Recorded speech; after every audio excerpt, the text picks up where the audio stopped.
எல்லாருக்கும் வணக்கங்க. எல்லாரும் நல்லா இருக்கீங்களே? இன்றைக்கி நம்ம கண்ணம்மாஸ் விலாகில் என்ன வீடியோ பார்க்க போகிறோம்னா, கற்பூரவள்ளி இலை கஷாயம் தான் இன்றைக்கி நம்ம வைக்க போகிறோம். சளி, இருமல், காய்ச்சல், தொண்டைவலி, செரிமான பிரச்சனை, நெஞ்சு சளி இதுக்கெல்லாம் வீட்டு வைத்தியமாக கற்பூரவள்ளி இலை இருந்துச்சுன்னா இந்த மாதிரி செஞ்சு குடிச்சு பாருங்கள். உடம்புக்கு ரொம்ப நல்லது.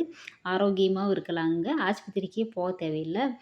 காலையில் வெறும் வயிற்றில் இந்த மாதிரி இலையை நம்ம வீட்டிலேயே வச்சது தான்.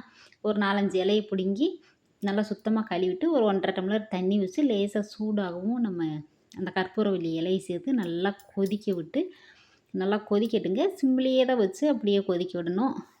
ஃபுல் ஃப்ளேமில் வச்சோம்னா சீக்கிரம் இதாயிரும். அதனால் மிளகு கொஞ்சம், இஞ்சி கொஞ்சமாக தான் இருந்துச்சு, அதை அப்படியே தட்டி சேர்த்து நல்லா கொதிக்கிட்டு உப்பு கொஞ்சமாக சேர்த்துக்கரலாங்க. உப்பு தேவையான அளவு சேர்த்துக்கரலாம். நல்லா லோ ஃப்ளேம்லேயே நல்லா அந்த கொதிக்கும் போதே நல்லா வாசமாக இருக்குது. மனம் அந்த கற்பூரவள்ளி இலை மனம் நல்லா இருந்துச்சு. ஓமவல்லின்னு சொல்லுவாங்க, கற்பூரவல்லின்னு சொல்லுவாங்க. இப்போ கொஞ்சமாக மஞ்சத்தூள் சேர்த்துக்கலாம். மஞ்சத்தூள் சேர்க்கும்போது அதுவுமே கிருமி நாசினி தானே. அதையுமே கொஞ்சம் சேர்த்து நல்லா கொதிக்கட்டும். நல்லா கொதிக்கவும் நம்ம அப்படியே ஃபில்ட்ரு பண்ணி குடிக்க வேண்டியது தான். அருமையாக இருக்கும். சளிக்கெல்லாம் ரொம்ப நல்லது. இந்த பனிக்காலத்துக்கு ஏற்றது. நீங்கள் ஒரு தடவை இந்த மாதிரி செஞ்சு சாப்பிட்டு பார்த்துட்டு எப்படின்னு சொல்லுங்கள்.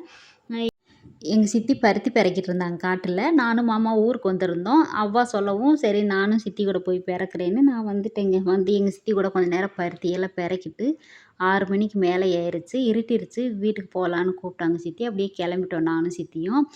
இந்த ரோட்டில் நடந்து போகும்போது இந்த 2 சைடு பார்த்திங்கன்னா வேலி இருக்கும். 2 சைடு வேலி இருக்கும்.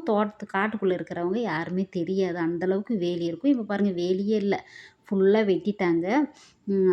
பயமாக இருக்கும். நாங்கள் சின்ன பிள்ளைகளா இருக்கும்போது தோட்டத்துக்கெல்லாம் போகும்போது தனியாக போகிறதுக்கே பயமாக இருக்கும். அந்த மாதிரி அடர்ந்து இருக்கும் பாருங்கள் வேலி. யாராவது நடந்து வந்தால் கூட பயமாக இருக்கும். ஏன்னா நம்ம அவ்வளோ பயப்படுவோம் பாருங்கள். ஏன்னா உள்ளே நம்ம கூப்பிட்டா கூட கேட்காது.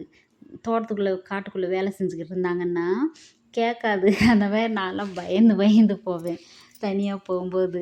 இப்போ பாருங்கள் எப்படி ஓப்பனாக இருக்குன்னு. நம்ம அப்படியேவும் நடந்து போகும்போதே தோட்டத்துக்குள்ளே வேலை செய்கிறவங்க கூட பேசிக்கிட்டு கூட போகலாம், அந்த மாதிரி இருக்குது. இப்போ வீட்டுக்கு வந்தாச்சு. வீட்டுக்கு வந்து இந்த பருத்தியை அப்படியே கொட்டி விட்டு அது எல்லாமே பார்த்திங்கன்னா அந்த சூத்தையெல்லாம் தனியாக பிறக்கிட்டு நல்ல பருத்தியெல்லாம் தனியாக இது பண்ணுவாங்க. 2-3 நாளாக எங்கள் சித்தி வேலைக்கு போயிட்டு வந்து பிறக்கி போடவே எங்கள் அவ்வா பாருங்கள் ஃபுல்லாக பிறக்கி எடுத்து வச்சுருக்காங்க. அந்த சூத்தையை தனியாக எடுத்துட்டா கொஞ்சம் விலை அதிகமாக போகும். 63 to 64 ரூபா கிலோ போகுதாங்க. அந்த சூத்தையோடு போட்டோம்னா கம்மியாக தான் வாங்குவாங்க. அந்த சூத்தை பருத்தி இருக்குது பார்த்திங்களா, அதோட ரேட்டு 10 to 20 ரூபா வாங்குறாங்களாம்மா.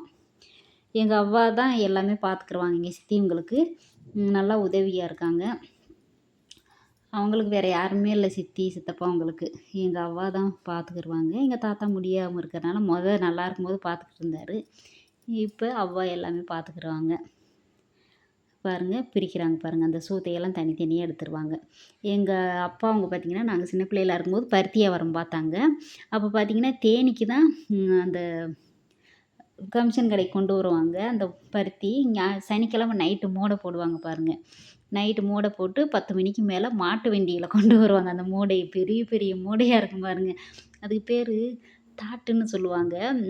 அந்த சாக்குக்கு பேர் தாட்டுன்னு தான் சொல்லுவாங்கன்னு நினைக்கிறேன், மறந்துடுச்சு.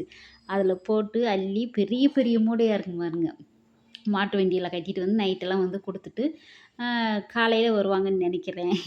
இப்போ பாருங்க எங்கள் சித்தி அந்த நெத்தி எல்லாமே தட்டா நெத்தி பிறக்கி வச்சுருக்காங்க. இன்னும் எங்கள் அவ்வா வெயிலில் போட்டு தட்டி எல்லாமேவும் பண்டதம் பார்த்து வச்சுருவாங்க. அதெல்லாம் பார்த்திங்கன்னா நைட்டு நல்லா இருக்குங்க. அந்த பருத்தி அள்ளி அள்ளி நான் தங்கச்சிங்க எங்கள் அம்மா எல்லாருமே அந்த தாட்டில் அள்ளி அள்ளி போடுவோம். அப்புறம் எல்லாமே மூடை போட்டு தச்சு அந்த மாட்டு வண்டியில் வச்சு அப்படியேவும் ஒரு தாத்தா இருக்கார், அவர் இல்லை, இப்போ சித்தப்பா இருக்காங்க. அவங்க வண்டியில் தான் கொண்டு வந்து போடுவாங்க. இப்போ மாட்டு வண்டியெல்லாம் அவங்க வைக்கலை.